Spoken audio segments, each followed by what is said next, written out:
Today, we're diving into one of my favorite topics, how to work smarter as a creator, not harder. If you've ever felt like content creation was eating all of your time up, or you're burnt out, or trying to keep up with trends, today's episode is really going to be like a deep breath for you.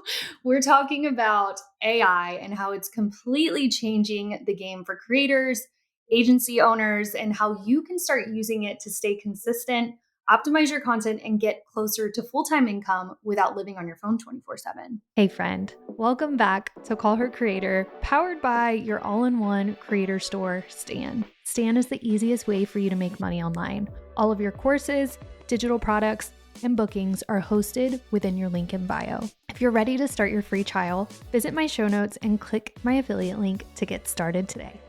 All right, my wonderful guest today is Loic Alex Brown. He is the co-founder and CEO of Flick, which is a powerful AI-assisted content marketing platform that helps creators and marketers plan, create, schedule content that actually performs. What's funny is when I first started growing my Instagram account, Flick, I don't even know if you know this, Loic, but Flick was one of the first brands that I had my eye on. I was using you guys for hashtags at the time, but you guys have always been so friendly. I made friends with Bella. I think at the time she was sending out the emails. I think we partnered on something, but there's such an amazing tight-knit company, and I'm really, really excited to have Loic on the podcast today. He's on the front lines of how creators are actually using AI to save hours every week. They're avoiding burnout. They're growing faster. I've actually got to utilize their newest tool, which we'll talk about. So I feel like I've talked a lot, Loic. I like to dive in first by saying, okay, you're the CEO. How did you get here? Tell us your backstory, and then we can get into the nitty gritty. Sure, yeah. Thanks for that intro, Katelyn. That was lovely. And I didn't know that as well. I didn't know. I didn't realize we were one of the first softwares you ended up using. So Yes. very honoured to find that out today. But yeah, from my standpoint, a little bit about myself. So I'm 26. First started Flick when I was about 19. I was at university here in England, in London. And I was studying something that has nothing to do with social media. I was studying electronic engineering, so nothing to do with marketing, nothing like that. But I did always enjoy that side of things, and I had a couple side projects at the time where I was doing some marketing for it, and specifically, I had a lot of. I started off with like a lot of niche pages on the side. It was so like those travel pages and things like that, and that I was managing on the side when I first started. I was trying to make a little bit more money for university really at the time, and through doing that I started to understand a little bit about how growing on Instagram works, and how the algorithm worked at that time, which was very different to today. And I ended up getting brought into some projects as a consultant, which is where I met my other founders, and we ended up starting Flick, which was initially just a side project, and it sort of caught fire a few months in. And by the time I graduated uni, I was fortunate enough to be able to go into it full time. So that was what, 6 or 7 years ago now. And yeah, since then we've had many iterations of what the product is. Obviously, pre AI and post AI, and trying to navigate all those changes in a very competitive market. But yeah, that's a little bit of an introduction. I Just to, can't believe you were 19 when you started all of this.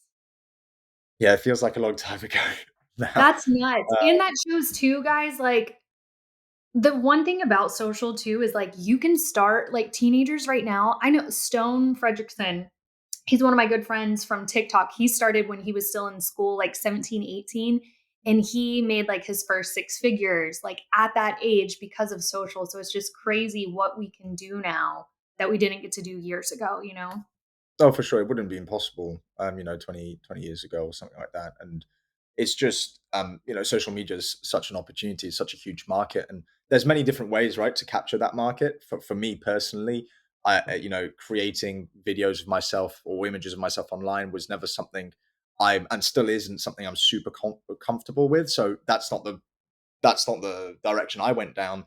We decided to build tech on top of that industry. But this just goes to show whether you're doing it as a creator, whether you're doing it as an e-com business and you're using social media to get more sales, or whether you're building on top of that ecosystem, so softwares or tools or things like that. There's so much opportunity to make money off of social. Absolutely. That's so true. When you guys created Flick in the very beginning stages, were you trying to help people work smarter, not harder? Like what was the pain points you were seeing, and what are the biggest pain points you see now with creators when it comes to creating content? Yeah, I think the pain points have always been the same. I think the solutions are very different. So for me, the two biggest pain points on social media, that we've seen for creators or brands or even agencies and social media managers, the first is knowing what to do strategically, and the reason is just always a pain point is because it changes all the time, and less so from like an algorithm standpoint. I feel like the algorithm, it's sort of got to this more stable point where, over the last couple of years it's a little bit more stable than it used to be, and it felt like it was changing every ten minutes before. But um, it's just, there's so many trends you have to keep up with. There's so many sort of pop culture things that you need to know if you really truly want to go viral. Um, and that means that your strategy has to always be evolving. And so strategically coming up with ideas that are always relevant, but also sound true to you and what you want to be doing is always something that people have struggled with. And then obviously the second side is just content creation and content execution. Um, I think we're in a place now where, when we first started Flick, it was at the same time, it was very time consuming because you didn't have all those tools to help you that you do now, but also the standards were lower, right? So you could get Wow. away with putting stuff out that wasn't as high of a standard, and you'd still, get a lot of engagement. There was less competition, um, and right now, there's so much competition on the platform that, it doesn't mean your content has to be super high production. That's not what standards means. It's just, it needs to. It's more like a standard of how engaging it is, right? And you can only really create super high engaging content now that's, tailored for people with small attention spans, and has to capture the audience within the first sort of 3 seconds, or whatnot. Otherwise, you don't stand a chance. And that those two key points, so strategy and content creation, have always been the problems, and it's just how you tackle them and how you solve them has changed over time. Right? When we first started with strategy, hashtags was a big part of strategy. And when we first started, that was where we were focused. Number one hashtag tool, where we would come in, we would analyze your account, we would do a bunch of clever stuff in the background, and we'd help you find the hashtags that you're most likely going to rank for and perform well on. And obviously, now today, it's not to say that they're not important, but they're much less important than they used to be. And other things are way more important, when it comes to, doing well on social media. And content creation used to be all manual. Then it was the age of Canva, where, Canva's basically was and still is, the primary way that a lot of people create content. But then now we're gradually seeing this transition where, you might use Canva to make a few edits. At least this is what we're seeing, where you can use Canva to make a few edits, but a lot of the content can initially, in some cases, be generated by AI, and we're just at the start of that. In the sense that, you may look at two forces are at play. Firstly, the models are getting better every sort of 3 months, substantially better every 3 months. Uh, to the point where the quality of the content and the precision of the content is becoming better and better. So, for example, 6 months ago, almost impossible to create any lifestyle or UGC content of a product. Today, it's getting to the point where it's almost really good. And there's still some issues there, but those will get solved in the next sort of 6 months or so. So that's the first force at hand. AI technology is becoming much more powerful. And then the second force at hand is, the market's perception of AI content is changing. Um, when AI first came out, uh, and you had AI images being put out on platforms, because that's what it was at the time, people were extremely critical, of the images, whether they looked real or not. It was just, there was a stigma around, this is AI, and as we go, and as you whether you know it or not, you're probably consuming 20% of the content you're consuming online, if not more, is probably AI generated, at least in some way. And we're becoming less and less, um, we're starting to see AI content as just normalized, and it's just at the start of that. But over the next few years, it will just become a normalized thing. And so normalization of AI content plus um, better generation of AI content that looks more realistic, feels more realistic, can portray the real you, right? Because that's where AI content fails is when it's tone deaf, when it's bland, when it's not thought through, when it's done off of one single chat GPT prompt and then you end up with an image that's not what's going to get you what you need. And I don't think that will change no matter how good the models are. For AI content to really work for you, there has to be a piece of you in there. And we can talk about all the different ways you might be able to do that, but that that will become easier with time as well. How you can translate who you are into that AI content and use AI as a tool in the same way you're using Canva to design stuff. And some critics of Canva might say, "Oh, it's always the same stuff. It's always the same template. It's always the." But again, it's up to you to use Canva to make it not that, and to make it Right. reflect your brand and your values. And AI will be the same. Yeah, I see that a lot too on like Instagram, Pinterest. It's always like use this chat GPT prompt. And then if I look at the prompt, like the more detailed you are, the more context you give, you're gonna get better stuff out of it. Um, and I can agree with you. I think there was a more of a stigma in the beginning with people and images and stuff like that. But now I'm seeing like there's one girl who's monetizing an account with a fake AI Yeah, version of herself, which is wild to me. yeah, yeah. No, absolutely. And we'll start seeing this more and more. I think creators, you're going to have it's going to be a really interesting space for you because on one side you're going to have a lot of people who value authenticity and the fact that they're interacting with a human and it's a human connection, but there will also be a part of the market where that is less important to those people and they just want to consume content and they don't care Mhm. where it comes from. And so we're going Right. to see this really interesting divergence in those two types of creators. And I think how you win in that space is obviously I think human connections is super important for me anyway. I think I don't know where I'll be in 3 years' time, but right now, like following AI influencers for me is still I struggle with a lot.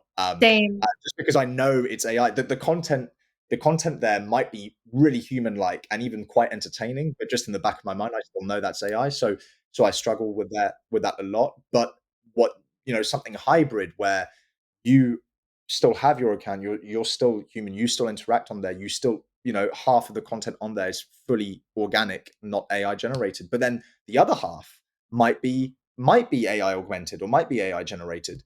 That's something that could potentially work because you're not losing the soul of your page. You're still there and it just comes down to how well you can translate who you are and your mannerisms and all those things into the AI content, right? Just asking, oh, like let's imagine you had the perfect clone, right? That could do look like you, sounds like you, has all your mannerisms. So you can't visually you people wouldn't know it's not you. But if you went into GPT and you would just said, give me 5 post ideas to promote my product, here's the product and whatnot, it would feel tone deaf, and people watching you who know you would just know exactly, it would know the fact it's not you.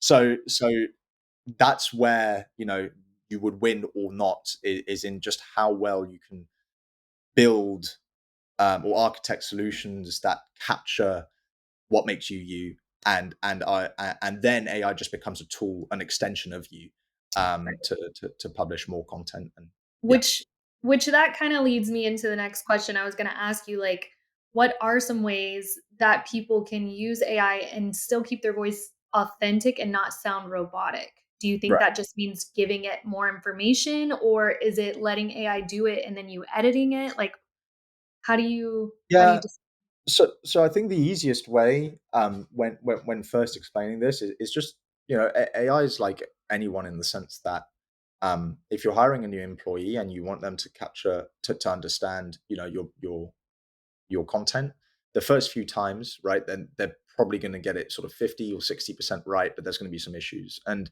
you're going to have to teach them those issues.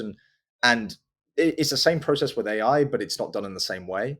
If you're really trying to build out processes where you're trying to be as efficient as possible, and you want the AI to do as much as you want. It's not scalable that every time you want something done, you have to do huge amounts of editing to that. It's just not scalable. So you have to and if you just do it that way, it doesn't matter how many times you do that. It's not like a person. It's just going to do the same stuff. It's going to make the same mistakes. So you want to teach it earlier on in the process. And the simplest way of doing it is, as you said, is just providing more context and being very picky with the context you provide, as well as giving reasoning behind certain things. So, or certain pieces of context. So for us on our side, the easiest way, let's say we're working with an agency and they want us to help them create content for a client and get them set up on this tool we have. The first thing we're going to do is um, we're going to try and understand uh, when creating content, what is it that makes their brand, right?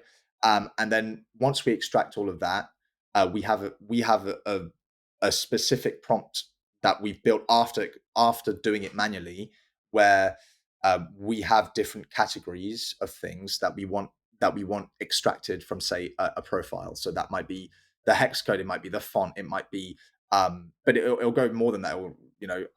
How are the CTAs structured? Well, how the caption structured from start to finish? What are the compositions? Is it minimalistic? Is it busy? Is it all of these different things? And you could have 50, 60 different components that goes into analyzing that. That does get reviewed by a human. So it's automation and human review, in the sense that we've automated the process. Now that we know what things we need to look out for, that's done automatically. It gets extracted. But then, because that's going to be our what we use going forward for a lot of the pieces of content we're going to create, that needs to be 100% accurate. And so we'll have a human review that.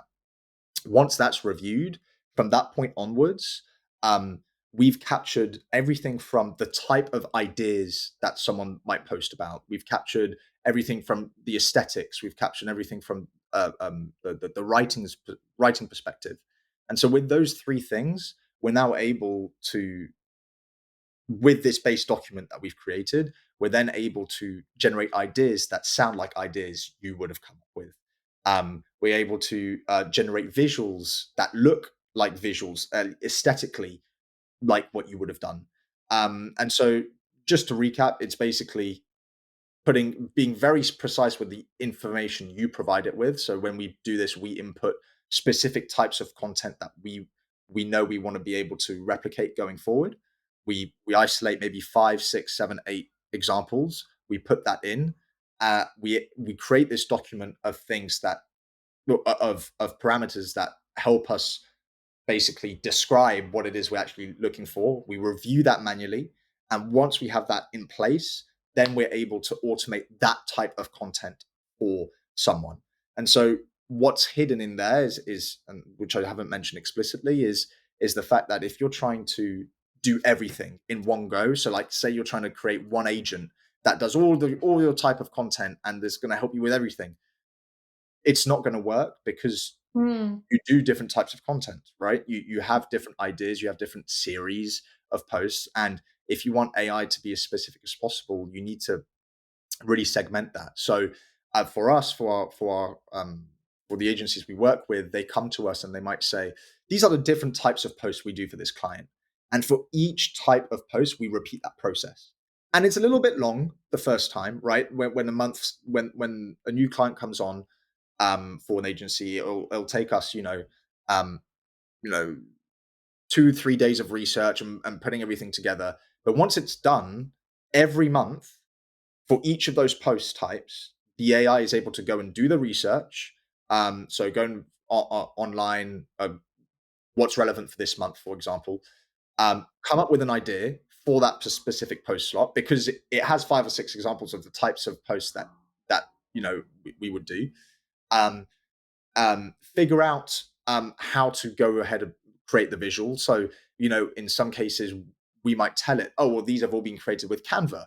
So don't try and create that just as an image. We're going to use this Canva template.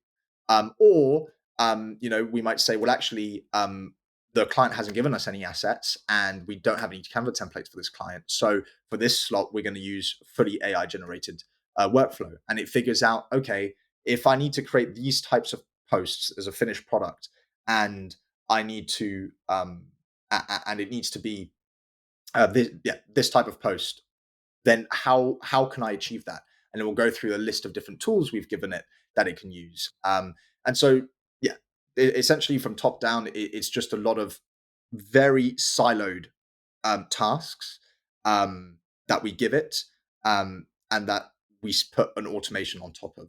But the tasks have to be siloed. You have to every quote unquote agent or every quote unquote prompt has to do one specific thing. If we try and do all of Katelyn's content in one prompt, it's just not. It's going to go in loads of different directions, and that's where you're going to lose the fact that it is Katelyn and it's her Yeah, content. that's Um, I can attest to what Loic is saying. So he actually reached out to me to test what is the service called? at the moment, we don't even have a catchy name for it. I was gonna say, I don't think there's a catchy name or No, anything. we don't have a catchy name or anything. Basically, we're testing out a service where we've built an internal tool for us to create content that's very personalized at scale. Mhm. And we're working with a couple agencies to test it out right now, where we help them execute some of their client content. So you could call it a white label content creation service. I don't know, Yeah. something like that. But we'll come up with a You better gotta name. think of something catchy. I'll start Yeah, brainstorming for you. yeah, But we got to use this on one of our clients, which is actually my husband. I was like, if I'm gonna test this out, I want to test it on someone that I know very well. So we worked with Loic and his team, and they did a really fantastic job. And what was cool too is I've obviously been marketing my husband's stuff since the beginning of time because I've been a social media marketer. So I'm like, why not let me do your stuff? So we had some templates already put together for him, and I was able to give that to the Flick team so that they can. I'll tell you, you saved a lot of hours of manual Canva edits just editing that with and the content looked great. Like I can attest that I still do think, like you said, there still needs to be a human in there to review things, to edit things, to tweak things if you don't want to sound robotic. But I can tell you that it saved us so much time. And think about too, like if you're a super small agency with, a lot of not a lot of capacity too, like this is the perfect opportunity for you to offset some of that work to a team that knows what they're doing. right.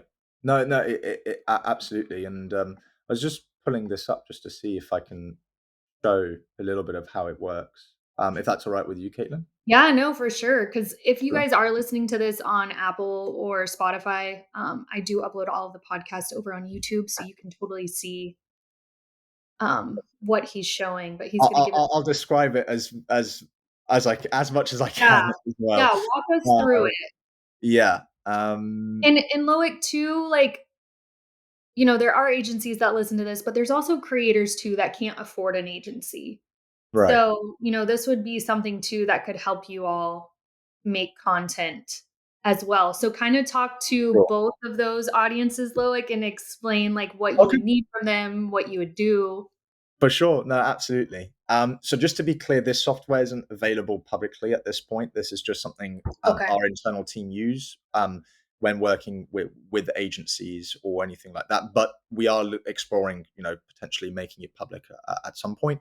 Um, so what you're basically seeing here is a content calendar, and actually, Caitlin, this is your husband's content calendar. Oh, Uh, perfect. so what you're able to do here is you're able to basically specifically define types of posts for each day of a month, right? So this is what goes back to what I was saying, where whether you're a creator or an agency, if you want AI to help you create types of content and still sound like you need to isolate it and you need to silo it. And so this is a mechanism we've put in place to be able to do that. So what we're doing here now when we click in here is we're going to define and we're going to tell our AI system just exactly what this post is, and what we're actually trying to achieve. And we're going to give it all the context it needs to make a good decision. So, Caitlin, one of the posts that you were making for your husband, obviously, was a lot of just sold content, where once a Realtor. month. Right. Yes, your husband's a realtor. I should mention that. Um, Yes, every month he would just sell. Well, you would create a post for when he's just sold a property. And so what we've done here is we've created a post slot specifically for those types of posts that repeat every month. So obviously things in there change, right? The house is going to change, the customer is going to change, but some things always stay the same. The template's going to be similar. You're always going to have a picture of the house, right? You're always going to have to put information about that house, for example. And so with that in mind, we can create something that's pretty automated to create that type of content, which is content and make it still feel like it's very human. And so what we've done here is as we said, we say, okay, so here the description for this type of post is a property sold announcement with real details, followed by a call to action to text or call me, and it should be written in the first person. So this is all pretty basic stuff. Where it gets a little bit more advanced is in this context tool section. So the next bit we want to do is we want to provide the tool with all the context it needs to be able to actually write something that's not just garbage and invented stuff. So what we would do is in here you can see we actually have imported information about your husband, the biography, the tone and voice, the overview of his business, where he's from, the target audience, stuff like that. And this is being passed in. Our human social media manager has come in here and said, right, this is the information that's going to be really important whenever we want to create this type of content. The next thing is actually creating the content. And so in this case, what Katelyn and her team has so nicely done for us is they've just provided us with all the Canva templates. And so what the AI system has done is it's analyzed the Canva template. And it's not looking to create the image from scratch because we all know it wouldn't be fully accurate and the branding would be slightly off and whatnot. But what we're going to do is we've broken this down into a structure. So we can see this Canva template. It has a main photo. It has text for just sold. It has location. It has an agent photo. It has a name, etc. All of these values. And so what the system is now able to do end to end is it's able to look at the knowledge base. In this case, we haven't done it, but it's also able to go and do a web search and figure out which ones have just been sold. For example, I know your husband has a page that's updated with all the listings, so that's something that this would have been able to do. It then comes up with an idea. It gives you a summary of all the context that it's extracted that's important to that idea, and then it's filled in this Canva template for us. So it's come up. It's well, here it's generated it, but actually what it hasn't been set up properly. But over here, what we would have done is we would be able to ask it to go and find an image, owned media image from your client's, your husband's database, provide us the image of the house, give us all the text inputs for all these different values, found Awesome. an image of your husband, the body, the heading, and whatnot. And all we need to do is come in here and replace this text in this template. So that's sort of how this system works. It's really just bit by bit building out the blocks that are needed to create something very specific and repeatable. And this process, we need to experiment with it, right? So for every post, it might take us 10 to 15 minutes of tweaking to make sure we get something that's good. But once it's good, we know that every month when we want to create the just sold or the photo based engaging or the educational carousel type of content, all we need to do is hit one button and it will come up with brand new ideas that are relevant based on the context it has. So for just sold, it's going to go and find the properties that your husband has just sold. And then it's going to come up with an idea for that. It's going to go and find the images for it. It's going to go and understand what text is needed. But it's all done. And this is the important thing, it's not like we've just let AI run loose. It's all done in a very siloed bit where we've told it where to find the context, what context to use, what template to use, in what situations. And because of that, we're able to maintain that human touch. And yeah, that's it really. That's a quick overview of how that works. I love it. if you're a realtor listening to this episode, please send me a message, because like I do feel like we've got a good groove going on with the real estate industry. Um, the fact that you guys can even look for like just listed, like if they have a new listing coming up or a just sold. I don't even think that Gracie had to give that information to your team. I think they were able to find it from, Zillow, realtor.com, or even Eric's Remax website. So I love that. It's super duper helpful. Smarter, not harder is what Right. I would call it. Always smarter, not harder. Yeah. My Always. heart's in real estate marketing. That's where I started. So just when I had my first call with you, I left that meeting being like, holy crap, like this would be so good for realtors, because we work with a team, we're full service management for a team in Chicago, but they send us like 3 or 4 listings a week that we have to input manually. So I was even telling Gracie, I'm like, at some point we should try to automate this with Flick. That would probably save us a lot of time and hassle. I love that. Um, okay, this is so good, so good. And if you listen to, you gave a lot of context listening, but if you have time, guys, and you are very interested in this, definitely get on YouTube so you can see what he showed us. Um, Loic, in your opinion, like what is the biggest AI trend that creators should be paying attention to in the next 6 to 12 months with all of this? Yeah. I mean, obviously, I think we touched on it earlier slightly, but I do think clones and AI clones is going to be very big. And I think, and I say AI clones over AI influencers because, as I said, I think AI influencers that are purely AI will always have that downside. But AI clones is something that's extremely realistic, especially when it's content that's made to be entertaining. I think with like educational content or thought leadership content or things like that, it'll take a little bit longer. But if you're trying to create, for example, if you're a business and you want to create a reel based off of a trend, right?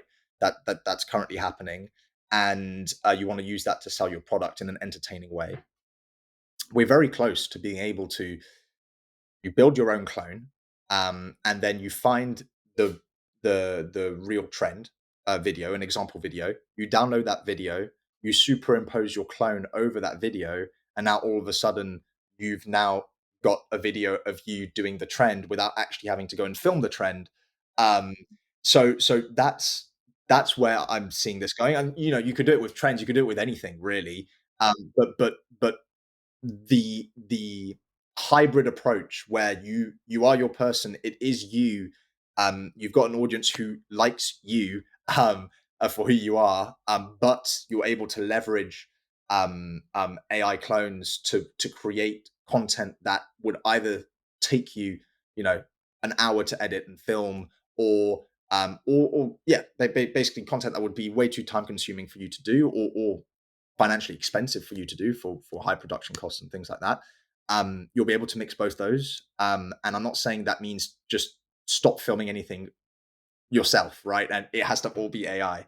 But what I mean is you'll be able to post more, get more engagement, hop on trends quicker, do things like that otherwise you just wouldn't be able to do. And then you can reserve the content that's purely human for things that are a little bit more deeper, and emotional connection with your audience. But anything that's just entertaining, if your audience likes you and you've got a fun real trend and you've done that with an AI clone, I don't think anyone would care.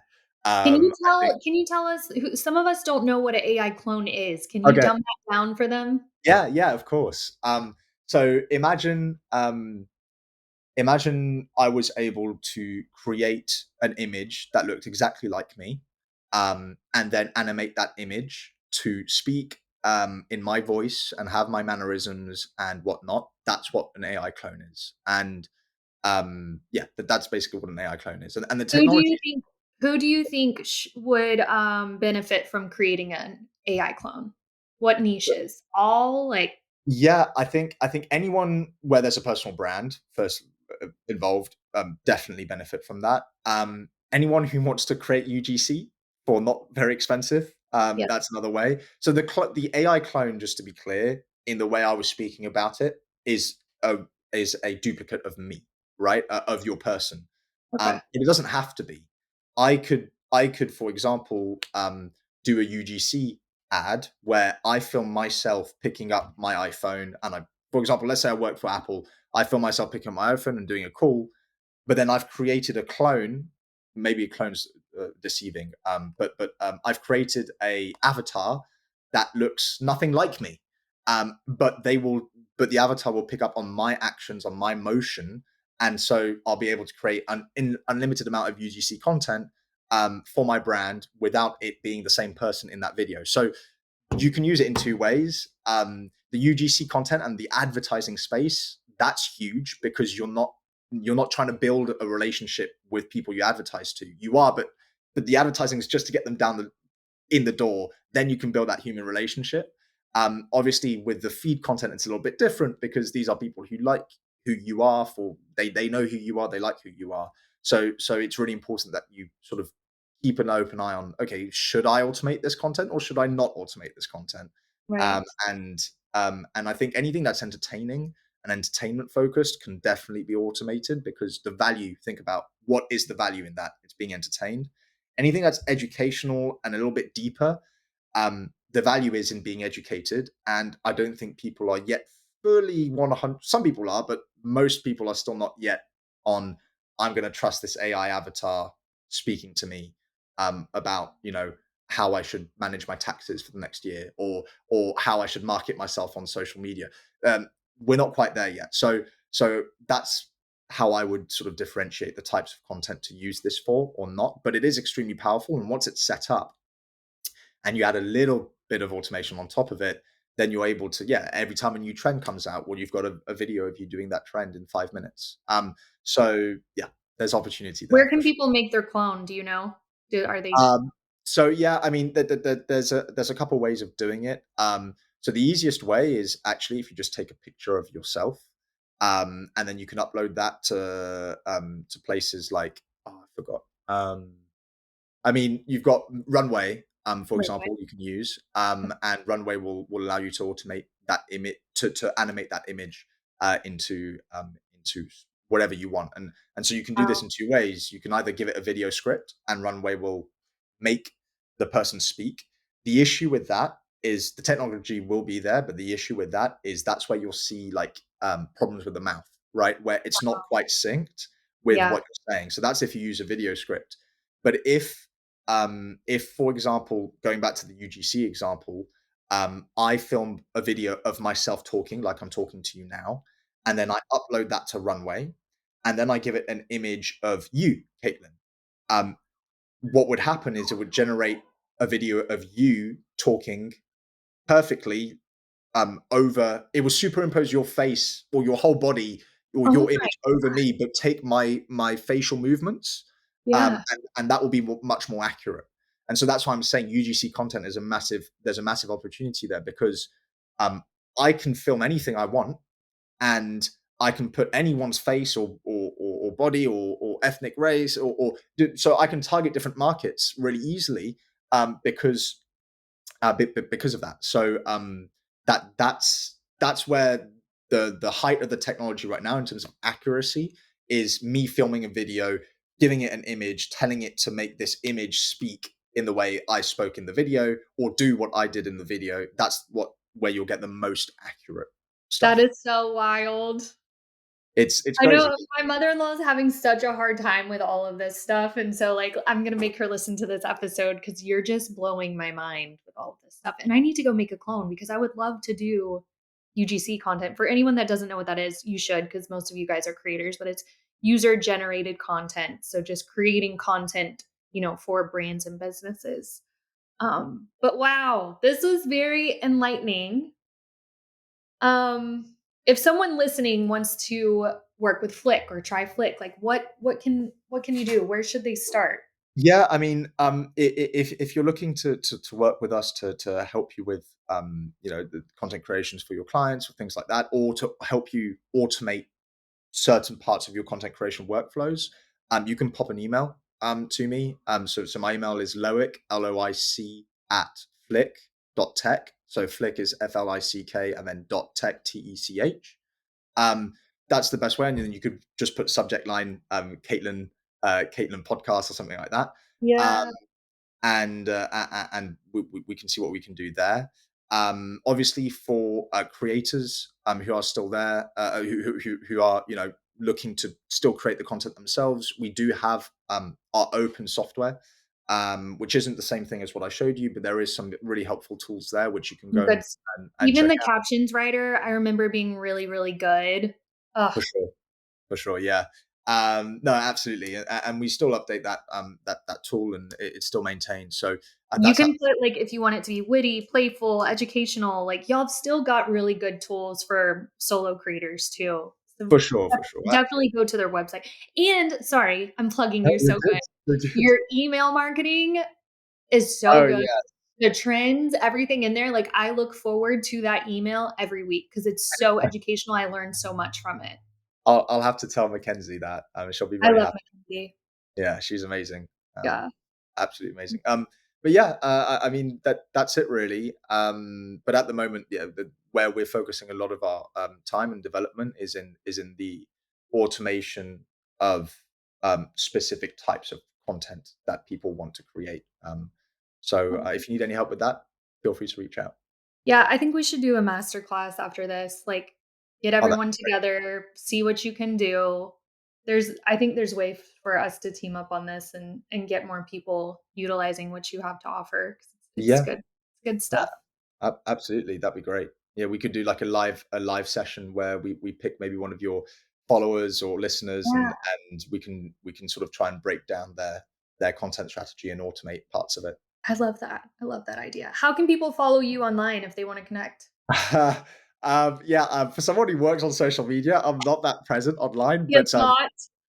yeah, it's I'm literally having to look up my Instagram. Now, I am active on there, so if you do message me, there's not a problem. I will answer. But yeah, you can find me on Instagram at Loic, so Loic.ab. And feel free to drop me a message and whatnot. The content on there is not educational, just for anyone hoping to see educational content there. There's nothing there about that. But if you want to send me a message there and ask some questions, that's not a problem. Love it. Awesome. I hope you guys liked this episode. If you did, go send me a DM. Tell me if you want a part 2 or a masterclass. We will get onto this and make sure you leave us a review and download this episode. Thank you guys so much for listening. And Loic, thank you so much for all of this. It was a pleasure interviewing you. No problem. Thanks for having me, Caitlin.